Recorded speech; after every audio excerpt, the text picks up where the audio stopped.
Ayan. Kaya pala, lobat pala yung baterya ko ng GoPro, kaya pala ayaw bumukas. Okay. So mainit na Monday, no? Na panahon, no? Ayan, so, check. Visor check. Okay, so yun. So pa-Commonwealth, ay pa-Commonwealth, nabasa ko kasi Commonwealth eh. So Mindanao Avenue tayo. Ayun, so mga ilang araw po tayo hindi makakapag-vlog sa e-bike. Aalis po tayo at hindi natin gagamitin ng 2 linggo.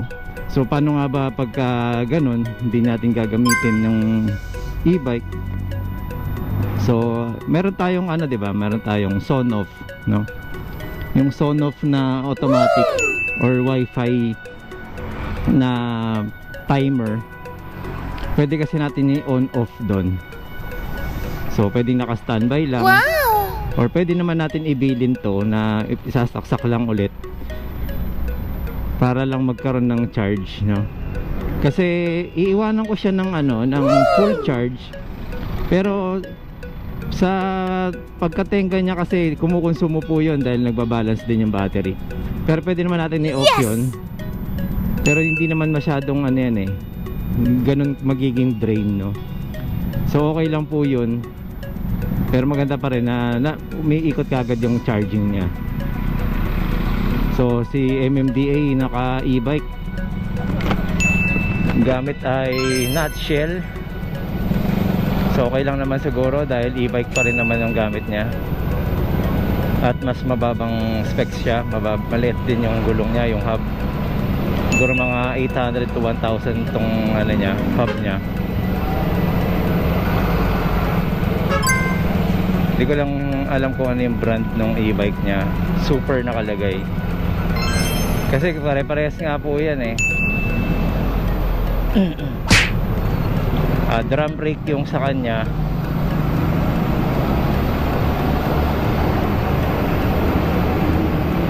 Di ba? Ang ganda talaga pag ano lang, no? Chill na chill lang yung e-bike eh. Sarap yan, masarap i-set up kasi sobrang gaang yan, no? Kaya yung kay Bro Olim sarap din gamitin talaga yun kasi ano eh, kumbaga sa ano, naka Starlet ka, Toyota Starlet. Pares kami, meron ding ano yung sa anti-pusa. Saka heat mesh pala tawag dyan. Old school, classic.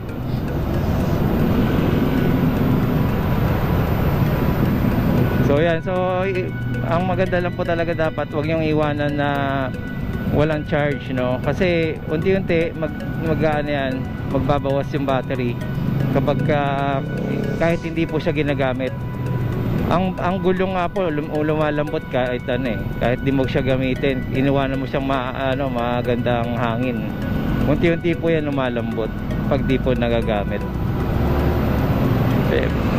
Oh, yung iba siguro may diferensya, no? Pero karaniwan, no, pagka katagal, depende sa gulong. Minsan may gulong na kahit anong iwan mo okay naman eh, hindi naman nawawala yung hangin. Pero ewan ko kung ano science doon. Hindi tayo ano diyan. Pero pwedeng may mag-explain sa atin yan, no? Pero sa search din natin yan kasi nga lahat naman nag-google, no? Doon pala sabitan ng ulam nun, no? Tignan nyo.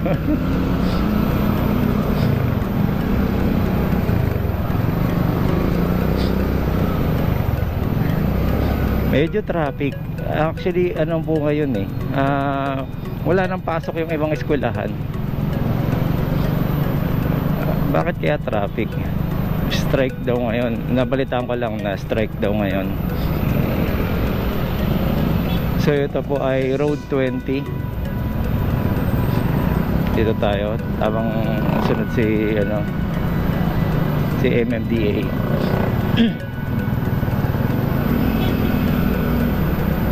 So yun, yung mga nagtatanong po sa akin, no? Hindi pa po nakasubscribe, mag-subscribe po kayo para makita nyo po yung mga katanungan po ninyo ay na-i-video ko na po. Pwede nyo po siyang ma-search, no? paano ba yung charging, paano daw ba yung charging, paano daw ba tatanggal yung brake sensor, ano yung disadvantage ng brake sensor or advantage. Ayun, yung iba, ayun, may hindi lang ako pero share ko lang, no. Kaya po may 1, 2, 3 din po yan. Pwede namang wala naman yan, pwedeng direkta na, no. Kaya lang mas prone kasi na hindi mo nalilimitahan sa pagsunog ng hub. Ibig sabihin, kung ikaw ay lagi nasa 3, kahit pasimula pa lang ng andar, galing sa full stop, pwersado na kagad yung motor hub mo. So pwedeng masunog po no, unti-unti, no. Pwedeng tumagal yan, oo, tsambahan po yan, depende sa weight mo. Pero mas lamang yung magkaroon ng lamat. Yun lang po ang akin. Kaya po yung 2 medyo okay pa yan kahit pa paano, pero kaya po may 1, dun tayo sa 1. Ano po ba mauna, 1 o 2? Di ba 1? Ano lang yan, logic ba, no? Common sense lang, no? Yung iba kasi sanay sa motor, sabihin mas okay yung 3. Opo, okay yung 3, oo, tama ka dyan, pero may madadali. Pangalawa na to ngayong araw na nakakita tayo ng Suzuki Gixxer na ganito, 150 ba to. Ang ganda ng forma. Disc brake din likod. Tapos yung tambucho niya parang pang big bike, oh. Ganda, Gixxer SF kala tawag doon. Hindi ko lang alam kung ilang cc. So Mindanao Avenue Congressional. Yung iba nagtatanong, pwede po kaya to sa highway. Highway po itong Mindanao Avenue, papunta ring EDSA.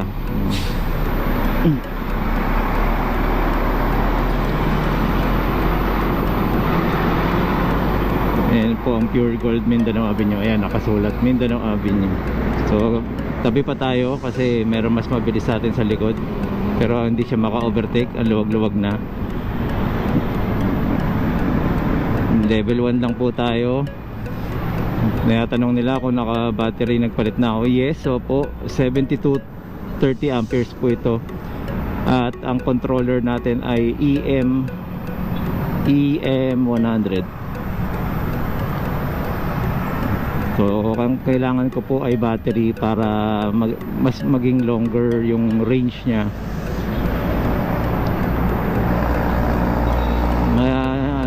Malakas siya sa konsumo dahil nga po mas full power ng konti, no? Full power konti, parang konti, no? Mas full, na-maximize niya yung power. Kaya humihigop siya ng kung saan siya kukuha ng kapangyarihan, no? Ng supply.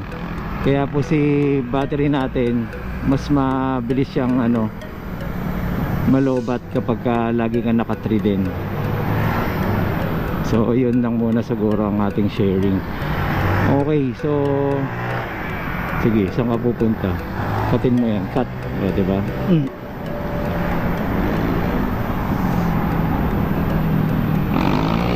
Kulay pink. Kulay pink na kotse. Oh yeah, another day, another life, another problem, another solution. No, ayun, maraming salamat po pala sa mga nag-a-avail ng life insurance, ng car insurance po sa akin, no. So available po tayo sa mga tanong ninyo, di ba? So yung mga curious, paano ba, or gusto nyo mag-ahente kayo, pwede naman po, tuturuan ko po kayo.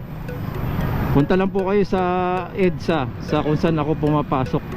I-guide po namin kayo kung paano. Kung gusto nyo po magpa-license, wala pong problema, i-guide pa po namin kayo. Kasi we share dito, we share, no? Hindi po inaangkin lang ang paano kumita, no? Pero syempre, po yan, kailangan nyo po talagang magre-review kayo kahit pa paano. Kasi pag tinanong kayo ng technicality sa insurance, hindi naman pwedeng di ba? Kahit kayo, yung kung ano yung mga maisip nyo pong tanong, sulat nyo. Para pagka nag-review kayo, yung pala yun, dun pala pumapasok yun. Binubuli ako ng mga motor. Binobombahan pa ako sa pagsingit nila. Ayan. Diba? Ayun. So far, ilang araw pa tayo? Mga 2 linggo rin po kasi tayo hindi makapag e-bike. Ayun, samahan nyo ako sa biyahe na yun. Sa ano na, magpano tayo. Magpo-post pa rin naman po ako, pero hindi lang tayo nakasakay sa ano. Maghanap-hanap tayo ng mga bagay-bagay. Sharing tayo.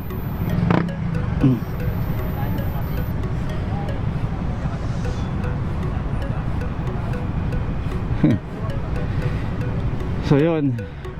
Alright, so tuloy na lang po natin doon sa kabila, sa paglagpas natin dito sa traffic light na to. Okay? Ayan, we're back on track. At nakalagpas na tayo sa traffic light. Kasi matagal yung traffic light doon kaya kinakat na natin, no? Masyadong mahaba yung ano. Yun, no? Sa kayang dealership dadalhin to. Nasiraan yung kapwa towing. Nakabalukot ang ulo, nakayuko. Ayun. So far sa daily natin na paggamit ng e-bike, may nakakasabay na tayo ng mga naka e-bike din, no? Dumadami na po sila. Dumadami na rin po ang naka e-bike sa pamasok nila. So ayan, ayaw magbigay. Sige. Ayan, pakanan po tayo ng Agham. Ito po ang pangalan na ngayon ay Senator Miriam Defensor Santiago Avenue. Avenue. Ay, dami nakapark. At sinakop na rin yung parking dito sa third lane na yan, no? 1, 2, 3. Third lane na yan, no? Saan ba to?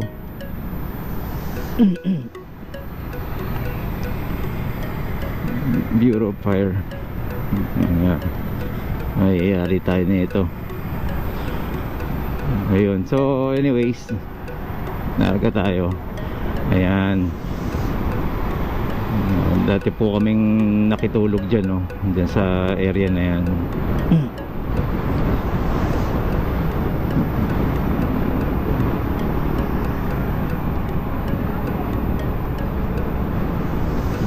Sarap, sariwang hangin ng ano. Tahimik lang ang biyahe. 79 volts. Naka full charge tayo. Kanina ay 83 yan. Siguro kung naka lead acid tayo, ano na yan, 78, 77.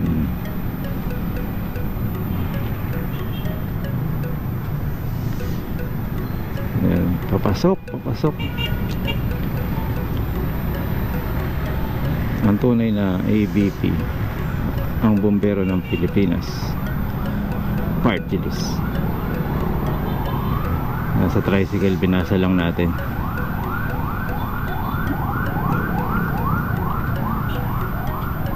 Yun, no? Ito niyo yung jeep. Kung napansin nyo sa ano, grabe kumat, no? NMAX. May bago na palang NMAX, no? Ang ganda rin, ha? Turbo ba yun? Turbo. Kaya lang mahal, no? Mahal talaga ng ano, NMAX ngayon. Hindi ako nagkaroon ng ganyan, eh. Pero okay lang. Okay na to.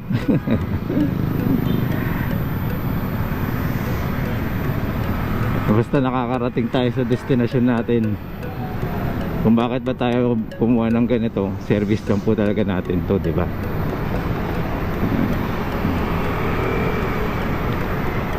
Hindi lang po talaga tayo mahilig sa mga accessories, guys. Mahilig lang talaga ako busina sa ilaw, yun lang.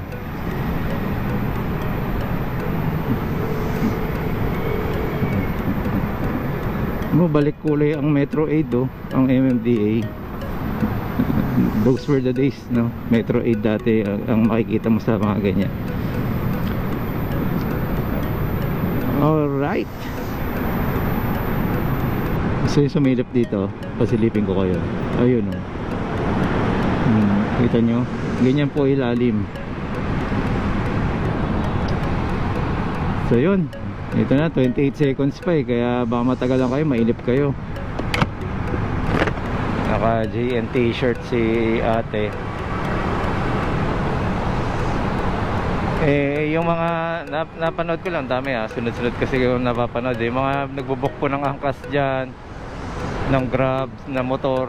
Ingat lang po kayo kasi meron talagang hindi talaga, ewan ko ba bakit parang lagi nakikipag-unahan yung mga rider na ito. Hindi ko alam kung nagpapasikat sa mga pasahero o ano. May mga nadidisgrasya. Kita niya po may namatay nung nakaraan. Gaya po niya, may namatay po nung nakaraan. Angkas, yung angkas mismo ang namatay, pumasok sa ilalim ng sasakyan. Hindi porket may insurance okay. Magkano lang po yung insurance nun 50,000 lang po yung pinaka nun. Ewan ko lang sa iba kung lumaki, kung 200,000. Pero still 200,000 buhay po kapalit. Grabe naman. Mas maganda po talaga may insurance, pero syempre mas mabuti lang nag-iingat. Hindi na natin kaya ibalik diba? So yun, yun naman ang mahalaga.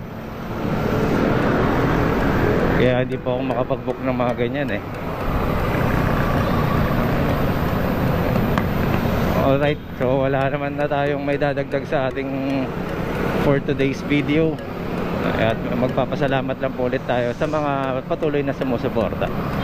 Thank you po. At going 3,000 subscribers na po tayo, no? Masaya na ako nung 100 lalo na yung nag 1,000. Pero grabe po, salamat po talaga sa pag-subscribe at dumadagdag po kayo sa aking bilang na pasasalamat. So yun na po muna guys, maraming salamat. So okay, once again, Marvin Chua Motovlog po. Maraming salamat po. Salamat din po sa mga nag-subscribe.